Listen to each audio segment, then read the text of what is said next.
Okay, good evening. Welcome to Council Committee of the Whole. It is June 17th at 5:30. Addie, would you call the roll, please? Larson. Here. Petrus. Here. Cobb. Here. Huda. Here. Russell. Posh. Here. Maddox. Here.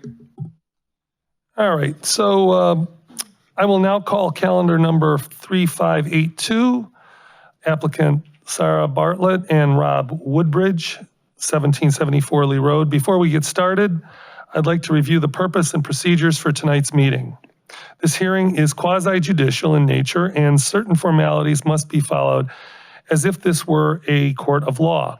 Anyone who wishes to speak about this case will first be placed under oath.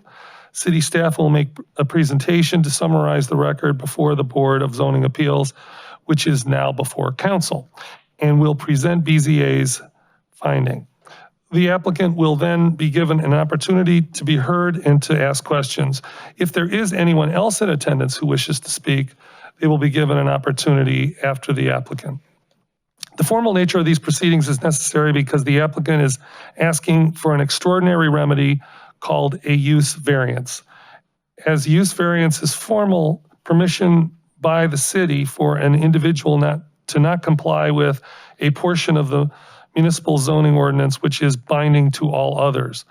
In making its decision of whether to recommend a use variance to council, the Board of Zoning Appeals examined all the criteria set forth in the zoning code in section 1115.07, letter E, clause 2. The burden of proof is upon the applicant to demonstrate all 7 criteria by clear and convincing evidence. The evidence must show that the literal enforcement of the zoning code would result in unnecessary hardship. Clear and convincing evidence means that the evidence is substantially more likely than not to be true. If this council finds that the applicant met the burden of demonstrating all 7 of the criteria set forth in section 11507 with clear and convincing evidence, council shall approve the action of the Board of Zoning Appeals. If it does not find the burden was met, then council shall disapprove the action of the board. Council is the final administrative decision maker for this use variance. I will again call calendar 3582 applicants Sarah Bartlett and Rob Woodbridge, 1774, who are seeking to amend the existing use variance to permit an office use in addition to the retail use that was granted by number 3475, where this use is not permitted in a multifamily district. Anyone wishing to be heard on this case, please stand if you are able. And take an oath. I take it, Counselor, you're going to administer that oath? Thank you. Do you swear or affirm to testify to the truth, the whole truth, and nothing but the truth? Very convincing. Staff will now make her presentation. Before staff begins her presentation, and unless there are any objections, I ask that the Board of Zoning Appeals application and site plan for a calendar number 3582, the staff report, and the BZA PowerPoint for calendar number 3582, and the Board of Zoning Appeals findings for calendar number 3582 be entered into the record. Seeing no objections, these documents are so entered. Ms. Cannell, it's all yours. Thank you. We appreciate being here tonight. As you heard, we're talking about 1774 Lee Road. This is an MF2 multiple family zoned district, and we're requesting a use variance to permit an office use in addition to the existing use variance, which permits a retail bakery use in it. And as you just heard by our chair, a use variance is a little bit different than a standard variance. And so with the use variance, the BZA findings come to the council for you to hear and to vote whether or not you concur or not with them. So as you heard, a use variance has to be granted if and only if all 7 of these standards are present by clear and convincing evidence. Clear and convincing evidence means that it's more substantially more likely than not that the things are true. The Board of Zoning Appeals did find that all 7 of these items were present and based on the applicant's application and staff facts that you will see shortly. So here, getting into context, 1774 Lee Road is zoned multifamily 2. There's a single-story, 2,130 square foot structure and 10 parking spaces on this parcel. Most recently, there was a bakery located in the building. Prior to this, there was an office use, which was a pre-existing non-conforming use. The parcel to the north, north to Somerton Road are zoned B2 family. The parcels to the south at the corner of Lee Road and Euclid Heights Boulevard is zoned multifamily 2, multiple family. And then the parcels at the other 3 corners of this intersection of Lee and Euclid Heights Boulevard are also zoned multifamily 2. And the parcels to the west and the rear of the applicant's property along Cumberland Road are zoned A single family.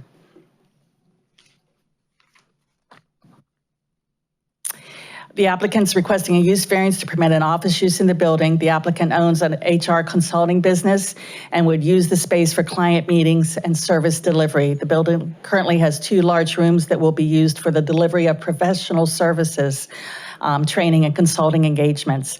The building would also have 3 small office spaces for employees of the business. The business would typically be open Monday through Friday, 9 a.m. to 5 p.m. Per code section 11-1507E2, BZA has found the applicant has demonstrated by clear and convincing evidence that all 7 criteria that the applicant would suffer unnecessary hardship if strict adherence to the zoning code were required. In your packet, there was a listing of BZA's findings specific to each of these items. So to review a little bit of the zoning history, this parcel, along with the other multifamily 2 multiple family zoned parcels at this intersection of Lee Road and Euclid Heights Boulevard, were part of a rezoning that occurred in the year 2000. The corner and adjacent properties along Euclid Heights Boulevard were rezoned from a local C2 retail district to the multiple family district that they are now. So you can see the 1970 zoning map versus the current zoning map. The area also includes the Euclid Heights Boulevard townhomes. Phase 1 and 2 of the Boulevard townhomes located on Euclid Heights Boulevard were constructed between 2002 and 2005. Phase 3 of this development was not constructed. The city still owns that parcel between the 2 phases. In 2012, calendar number 3283 granted Simon Automotive, 1830 Lee Road, located at the southwest corner of Euclid Heights Boulevard and Lee Road, a request for a new non-conforming 6-bay auto repair building to be larger than the existing building. And they granted setback variances from the southwest and north property lines so that this business could be maintained at this site. They were also permitted a 20-space parking lot and a dumpster area that's located in the front of the building along Euclid Heights and Lee Road. Again, something that the zoning code typically wouldn't permit. So in 2019, we're back to the parcel in question. A use variance was granted to this property to permit a retail bakery. The BZA use variance and findings from this were attached to the staff report, which you all received. Code section 11-2303 permits the following uses in a multifamily district: townhouses, multiple family dwellings, cluster development, and public parking. It also permits conditionally permitted uses such as places of worship, schools, public libraries, public safety facilities, private parks and playgrounds.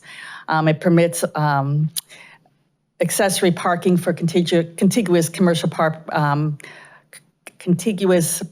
districts, allows daycares and preschools, as well as either boarding houses or congregate living facilities. Currently in this multifamily 2 district, which is outlined, well, on here it almost looks blue, but it was in green.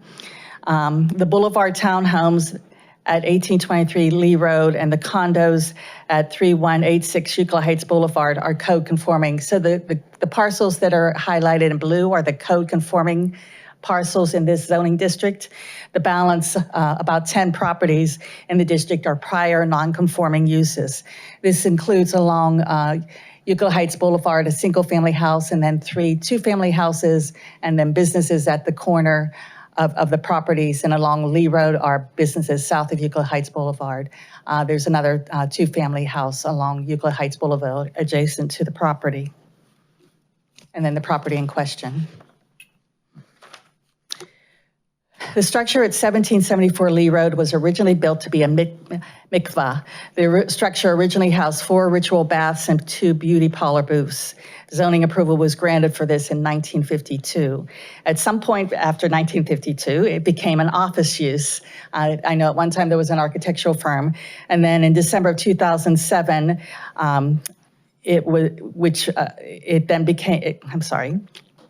At some point, it became an office use, and then in December 2007, which was permitted under the prior zoning regulations, and with the 2000 zoning changes, these were continuations of a non-conforming use.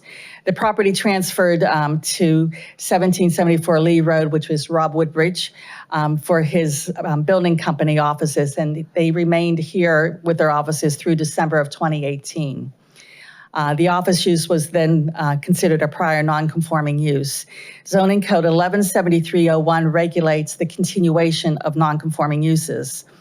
So Section 117302A states that whenever a non-conforming use of land or structure is voluntarily discontinued for a period of 2 years or more, the use shall be discontinued, and therefore it's no longer permitted. In February 2019, a use variance was approved permitting the building to be used as a retail bakery. The retail bakery has since closed. Section 112301B states that the purpose of the district is to establish or provide medium density development of approximately 25 dwelling units per acre. The district's outlined in orange here. Code Section 112306 lot area and width regulations state that the minimum land area for a dwelling unit is supposed to be 1,750 square feet. Per this regulation, this parcel could support 5 dwelling units. B, that a minimum development area is 20,000 square feet. This parcel is non-conforming as it's 10,045 square feet. That the maximum dwelling unit per acre is 25, and that the minimum lot width at the building line is 100 feet. The parcel is non-conforming as it's 49 feet wide. And a minimum frontage along the street is supposed to be 60 feet, and again, the parcel is 49 feet wide. So in blue, you can see what I have outlined is the buildable area if we adhere to all of the zoning required setbacks. So Code Section 112307 says that the minimum yard requirements for principal uses. So the blue building again, the blue rectangle again shows the buildable area based on the zoning code yards and setbacks. The front yard is supposed to be 30 feet minimum. The building is non-conforming as it's set back approximately 9.5 feet from the public right-of-way. The side yard abutting a multifamily district is supposed to be 15 feet. The building is non-conforming as it is located at the south property line. Side yards abutting a 2-family district is to be 25 feet. The building is non-conforming as it is 19 feet from this north property line. And the rear yard abutting a single-family district is 25 feet. The district from the rear of the building and to the rear lot line is approximately 95 feet from the building. Code Section 116103A4 requires multiple family dwellings to have 1 parking space for each dwelling unit. The parcel has 10 parking spaces, including 1 handicap space located behind the building. Code Section 116103B requires 1 space for each 300 square foot of floor space for an office. Should this use variance be granted, the applicant would need to provide 7 parking spaces on site. The current parking lot has 10 spaces, and therefore it would have code-conforming parking on site. Okay, BZA did find that all 7 hardships were provided by the applicant, were approved by the applicant, and approved the use variance with the following condition. One was that the use variance is approved to amend the existing variance to permit an office use in addition to the retail bakery use that was granted by calendar number 3475. 2, that the use variance is conditional on the use of the current building, which cannot be demolished. 3, receipt of any required building permits. And 4, to complete construction within 24 months of the effective date of the variance. That concludes staff's overview of the project. We did not have any public comment either in email or calls or in person for this case. The applicant is present again tonight as she was for the original hearing and is prepared to speak with you about her statement of hardship as well as her proposal. Thank you. Any questions from council for staff? Yes. Yes. The property is owned by 1774 Lee Road LLC. Who is that? That is Rob Woodbridge, and he was part of the application. He's in the process of selling it to the applicant. Oh, And I take it the sale is contingent on getting a variance or no? That would probably be a better question for the applicant than staff, but obviously they're trying to get a use in here that will be economically feasible. Thank you. anybody else? All right, thank you. Would the applicant like to come up? Thank you.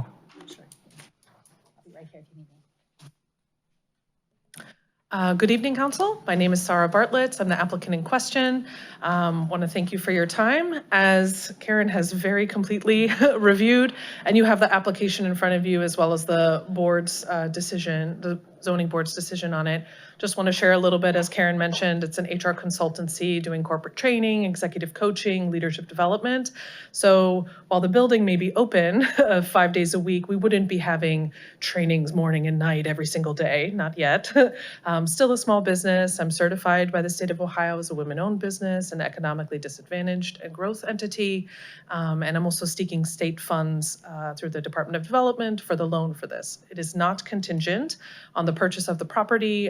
We're hoping that council feels that every hardship need has been met since this building is quite small and doesn't quite meet the requirements to be multifamily. So happy to answer any questions that council might have regarding the application and or potential use. Councilwoman Larson? Thank you. It's nice to meet you, Sarah.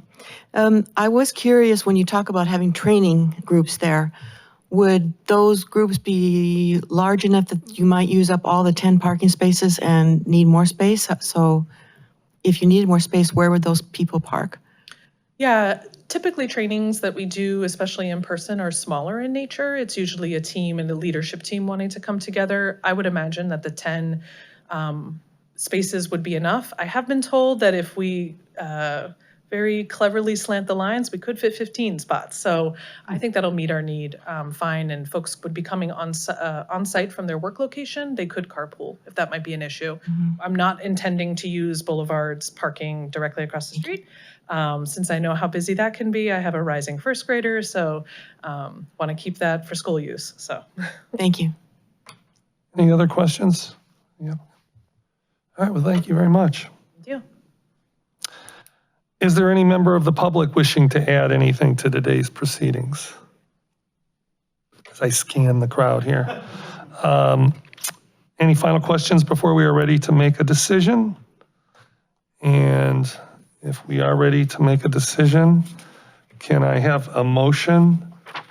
That would be on the second page of the memorandum, if somebody wants to make that. It's at the bottom in bold letters. I'll be glad to do that. Thank you. I move to approve BZA's action granting the use variance for calendar number 3582 to permit a use variance allowing office space as an acceptable use at parcel number 684-10-024, where it is otherwise not permitted. All right, do we have a second? We do. And any discussion? All in favor? Aye. Any opposed? Hearing none, the motion passes. And let me see if there's any other things I need to say on the script. I think we're good here. So this hearing is adjourned. Thank you.